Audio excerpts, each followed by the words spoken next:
చెప్పండి. నాలో మీరుండండి, నీలో. అప్పుడు తీగ ద్రాక్షలో ఉన్నట్టు దాంతో సమానం. తీగను తల్లి నుంచి వేరు చేసి ఫలించమంటే ఫలిస్తుందా? ఫలించదు. దానికి ఆహారం ఎక్కడి నుంచి వస్తుంది? ఎండిపోవటం మొదలవుతుంది. దేవుని ఆత్మ మనలో ఉంటేనే మనం ఫలిస్తాం. దేవుని ఆత్మ మనలో లేకుండా ఫలించడం అనేది అసాధ్యం. ఒకవేళ దేవుని ఆత్మ లేకున్నా కూడా మానవుడు ఫలించేవాడైతే యేసుప్రభువు వచ్చి శిలువలో మరణించాల్సిన పని లేదు.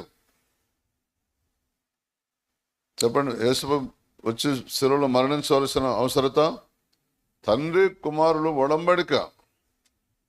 యేసుప్రభువుని భూలోనికి పొమ్మనంటే నేను ఇంతకుముందు ఎన్నోసార్లు పోయినా, ఇప్పుడు మళ్ళీ బొమ్మంటున్నావు. లేదు, ఇప్పుడు అట్లా కాదు, ఇప్పుడు నా ఆత్మను వాళ్ళలో ఉంచేస్తా.